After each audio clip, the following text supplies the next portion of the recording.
नमस्कार, मैं हूं अजय और 7 बज चुके हैं यानी यूपी की सभी दमदार खबरें और सत्ता का सेमीफाइनल यानी उपचुनाव कल है। 7 विधानसभा सीटों पर वोटिंग होगी। 2022 से पहले यह उपचुनाव सभी पार्टियों के लिए काफी अहम है।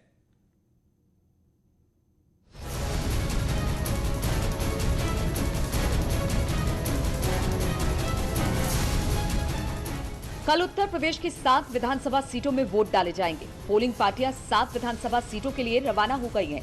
उत्तर प्रदेश की जिन सीटों पर वोटिंग होगी उनके नाम है टुंडला, बुलंदशहर, नौगावा, सादात, घाटमपुर, बांगरमऊ, मल्हनी और देवरिया सदर। इन सीटों पर मतदान सुबह 7 बजे से शुरू होकर शाम 6 बजे तक चलेगा। शाम 6 बजे तक जितने लोग लाइन में लग जाएंगे वो सभी लोग वोट डाल पाएंगे। कोरोना काल में वोटिंग हो रही है, सो एक पोलिंग बूथ पर अधिकतम 1000 वोटर ही मतदान कर सकेंगे। भीड़ ना लगे इस वजह से हर मतदान केंद्र पर सहायक पोलिंग बूथ भी बनाए गए हैं। हर बूथ पर डॉक्टरों की एक टीम तैनात की जाएगी। ड्यूटी में रहने वाले कर्मचारी अफसरों को मेडिकली हर सुविधा दी जाएगी। कोरोना संक्रमित बुजुर्ग और दिव्यांगों को पोस्टल बैलेट से मतदान करने की सुविधा रहेगी। ऐसे मतदाताओं के पास खुद मतदान कर्मी जाएंगे और उनका वोट इकट्ठा करेंगे। इन 7 विधानसभा सीटों पर कुल 24,27,922 मतदाता अपने मताधिकार का प्रयोग करेंगे। इन सभी 7 विधानसभा सीटों में कुल 3,655 पोलिंग स्टेशन और 1,753 पोलिंग सेंटर बनाए गए हैं।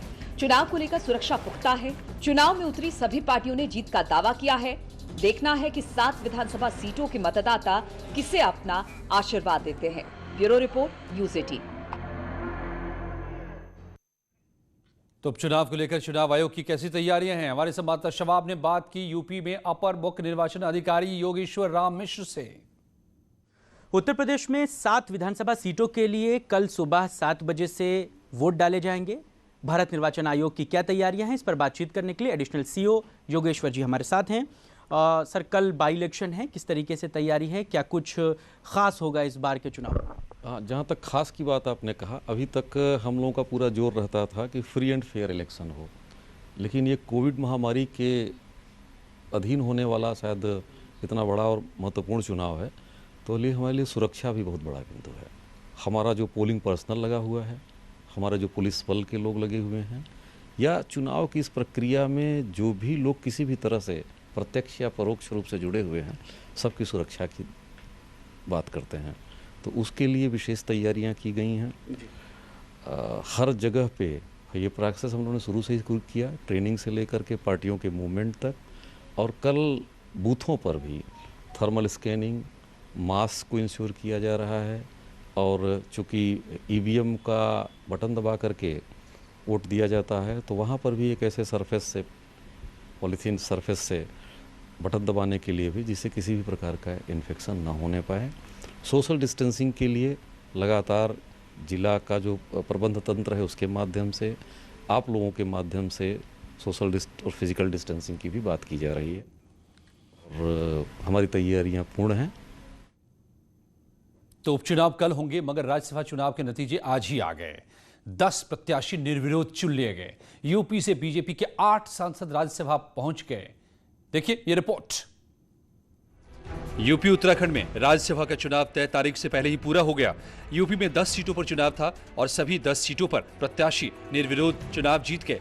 उत्तराखंड में 1 सीट पर चुनाव था। यहां बीजेपी प्रत्याशी नरेश बंसल निर्विरोध राज्यसभा के लिए चुने गए। दोनों राज्यों में 9 नवंबर को वोटिंग होनी थी, लेकिन उसकी नौबत नहीं आई। उत्तर प्रदेश की 10 में से 8 सीटों पर बीजेपी के प्रत्याशी निर्विरोध चुने गए, जबकि एक सीट पर एसपी और बीएसपी के उम्मीदवार जीते।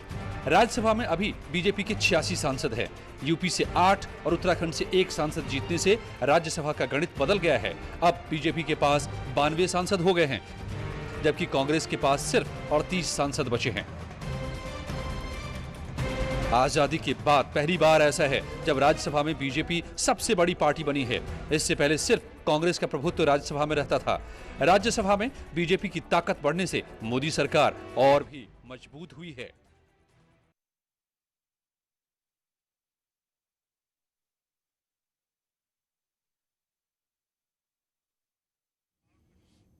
तो सीएम योगी ने आज बिहार में ताबड़तोड़ जनसभाएं की। सीएम के निशाने पर आरजेडी और कांग्रेस रही। साथ ही सीएम ने कहा कि कोरोना काल में केंद्र सरकार ने सबका ख्याल रखा।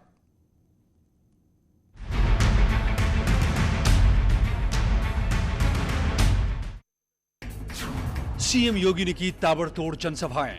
श्री मोदी जी कर रहे हैं और बिहार के अंदर नीतीश कुमार जी कर रहे हैं। सीएम योगी की जनसभाओं में भारी भीड़। करोड़ गरीबों को एक शौचालय उपलब्ध करवा दिया गया। सीएम योगी की सबसे ज्यादा डिमांड।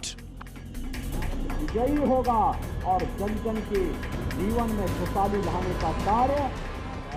बिहार के विधानसभा चुनाव में सीएम योगी ने आज भी धुआंधार प्रचार किया।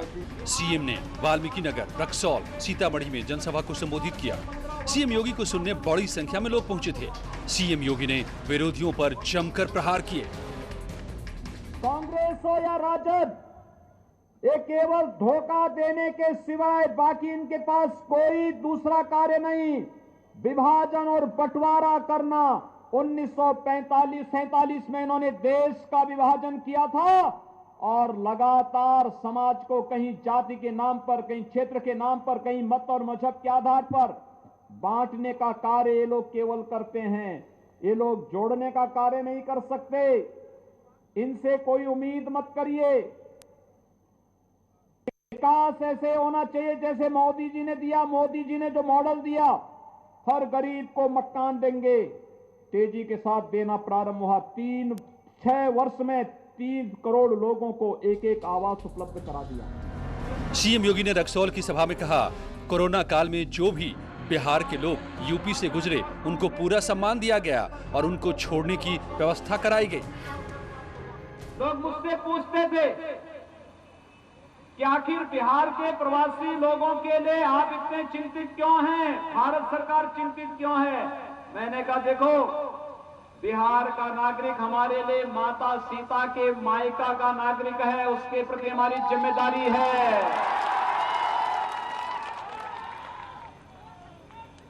मां सीता के प्रति हमारी श्रद्धा और सम्मान का भाव है। इसलिए किसी भी बिहारी नागरिक को, वह हमारा अपना नागरिक है, कोई कष्ट नहीं होना चाहिए।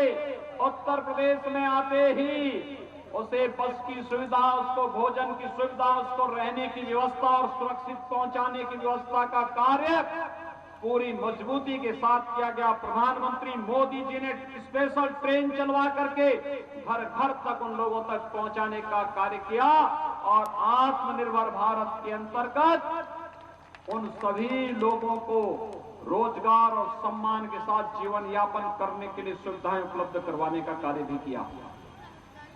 भाइयों बहनों, तमाम प्रकार के नारे लग रहे हैं। आपने देखा होगा बिहार में भी एक नारा लग रहा है रोजगार का। आखिर कांग्रेस ने देश के अंदर सर्वाधिक समय तक शासन किया। बिहार के अंदर राजद और कांग्रेस के नेतृत्व की सरकार को 15 वर्षों तक शासन करने का अवसर प्राप्त हुआ था। इन वर्षों में इन्होंने क्या किया? बिहार के चुनाव में सीएम योगी की सबसे ज्यादा डिमांड है। हर उम्मीदवार चाहता है कि सीएम योगी उसका प्रचार करें। सीएम योगी की लोकप्रियता का फायदा एनडीए को जरूर मिलेगा। Bureau report, news 18।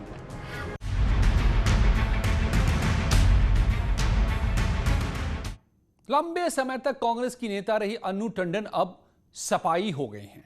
आज लखनऊ में एसपी सुप्रीमो अखिलेश यादव ने अन्नू टंडन को समाजवादी पार्टी ज्वाइन कराई। देखिए रिपोर्ट।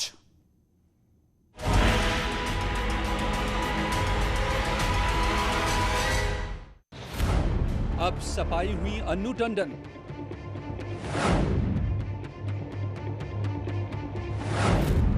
लखनऊ में अन्नू टंडन ने किया एसपी ज्वाइन।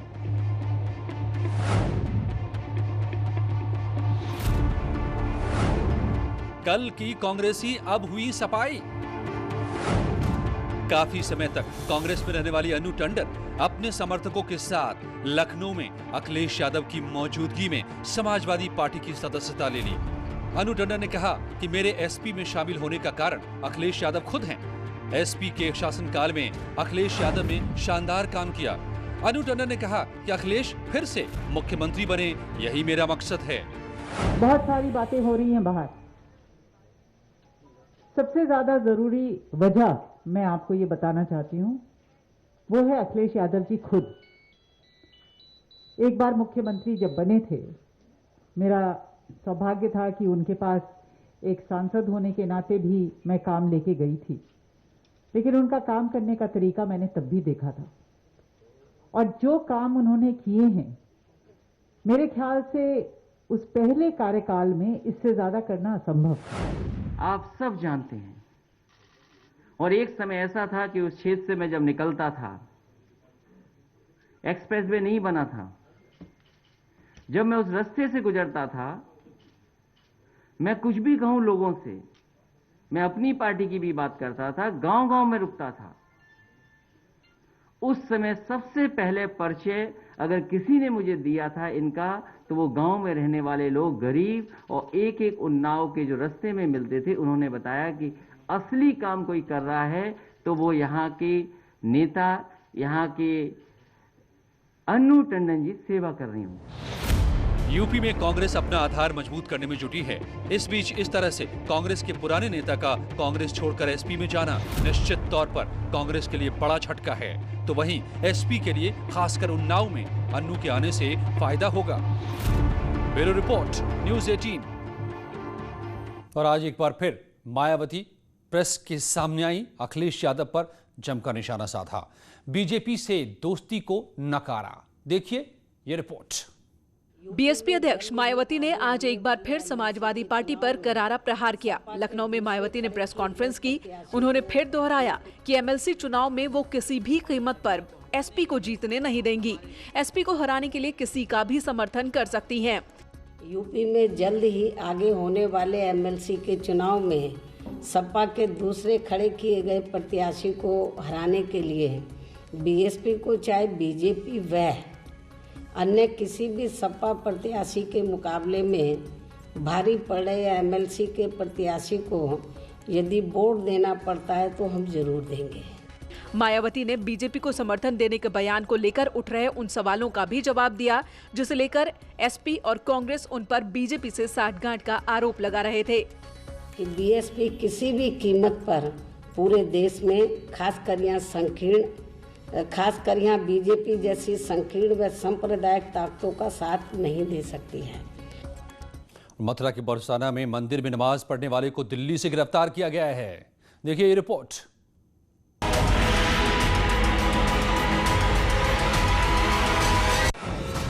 मंदिर में नमाज।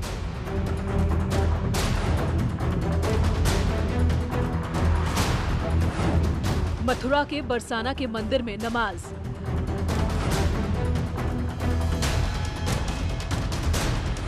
नंद बाबा मंदिर में पढ़ी गई नमाज।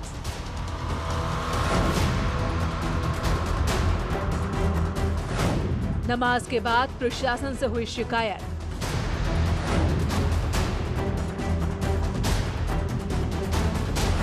प्रशासन ने दर्ज की 4 लोगों के खिलाफ एफआईआर। आस्था को ठेस पहुंचाने का आरोप। मंदिर में नमाज पढ़ने वाला फैजल दिल्ली से गिरफ्तार। मंदिर के अंदर इस तरह की तस्वीरें इससे पहले शायद आपने नहीं देखी होंगी। मंदिर के अंदर नमाज, आप भी चौंक रहे होंगे, कहीं ये तस्वीरें फेक तो नहीं? तो जनाब, हम आपको बताते हैं कि ये तस्वीरें फेक नहीं हैं, बिल्कुल सच्ची हैं। अब आपको बताते हैं ये तस्वीरें कहाँ की हैं। ये तस्वीरें मथुरा के बरसाना के नंद भवन मंदिर की हैं। ये 2 लोग परिक्रमा स्थल पर नमाज पढ़ रहे हैं। इनके आसपास कुछ और लोग भी खड़े हैं। अभी कुछ समय से कृष्ण जन्मभूमि का मामला सुर्खियों में है। इस बीच इस तरह की तस्वीरें हैरान करती हैं। वहीं इन लोगों से जब मंदिर के पुजारी ने बात की तो ये लोग प्रेम और सौहार्द की बात करने लगे। ये हम देखिए सभी कोई ना कोई मनोकामना लेके और 84 को उस पर निकले। हम ये मनोकामना लेके 4 लोग निकले थे। मेरा नाम है फैसल खान और ये हैं आलोक, ये है मोहम्मद चांद, वो है नीलेश। हम लोग सद्भावना हो, हाँ, तो इसके लिए राम ही केवल प्रेम प्यारा, जान ले हसो जानन हार। तो प्रेम है, यही धर्म है। इस मामले ने जब तूल पकड़ा तो सेवायत की शिकायत पर 4 लोगों के खिलाफ केस दर्ज किया गया है। पुलिस ने मंदिर में नमाज पढ़ने वाले फैजल को गिरफ्तार कर लिया। दिनांक 1 नवंबर को थाना बरसाना में नंद बाबा मंदिर के सेवायत श्री कान्हा गोस्वामी द्वारा सूचना दी गई कि विगत 29 अक्टूबर को 2 व्यक्तियों द्वारा मंदिर परिसर में आकर दर्शन किया गया। इसी दौरान उनके द्वारा नमाज अदा कर ली गई। इस सूचना पर अभियोग पंजीकृत कर लिया गया है। शीघ्र ही साक्ष्य के क्रम में अग्रिम विधि कार्रवाई सुनिश्चित की जाएगी। मंदिर में पूजा तो समझ में आती है, नमाज समझ में नहीं आता है। और उधर शायर साहब के बोल कि हिंसा का समर्थन जो फ्रांस में गला रेता गया एक मास्टर की टीचर की। तो क्या चाहते हैं ये?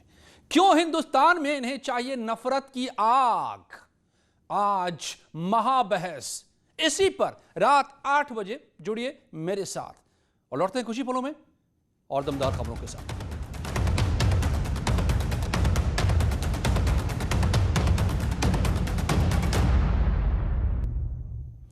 कांग्रेस विधायक अदिति सिंह कमला नेहरू सोसाइटी पर गंभीर आरोप उन्होंने लगाए हैं। अदिति सिंह ने इसे लेकर के इकोनॉमिक ऑफेंस विंग को चिट्ठी लिखी है। उन्होंने सोसाइटी के खिलाफ कड़ी कार्रवाई की मांग की है। अदिति सिंह ने पत्र को ट्विटर पर भी शेयर किया है जिसमें वो लिखती हैं, बच्चियों की पढ़ाई को बढ़ावा देने के नाम पर जमीन ली गई, दशकों बाद भी उसका कोई इस्तेमाल नहीं हुआ और अब उस जमीन को करोड़ों में बेचने की कोशिश हो रही है। कमला नेहरू एजुकेशन सोसाइटी के इस फर्जीवाड़े और भारी पैसे की गड़बड़ी की जांच के लिए मैंने आज आर्थिक अपराध शाखा को पत्र लिखा है। अदिति सिंह रायबरेली सदर से कांग्रेस की विधायक हैं।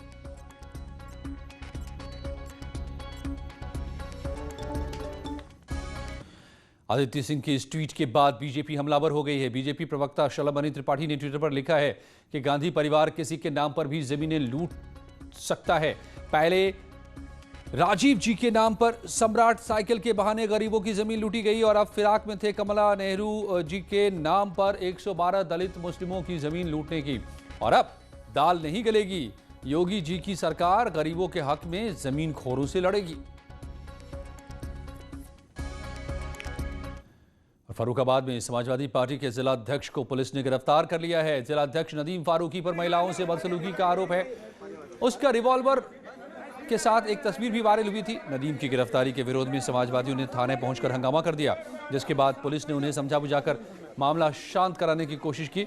नदीम के साथ 4 और लोगों पर भी एफआईआर दर्ज किया गया है और अज्ञात के खिलाफ भी पुलिस ने मुकदमा दर्ज किया है। की गिरफ्तारी भी की जा चुकी है।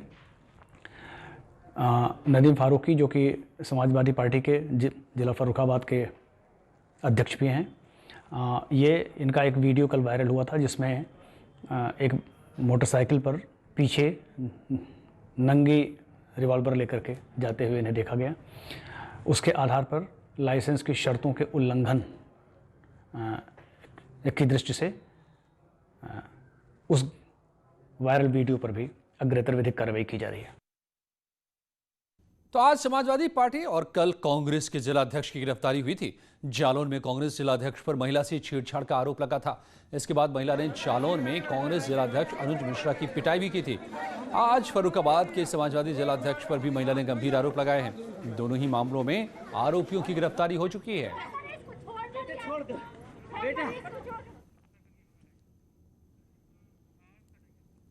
तो ये थी यूपी की दमदार खबरें। कुछ ही पलों में देखिए उत्तराखंड की खबरें।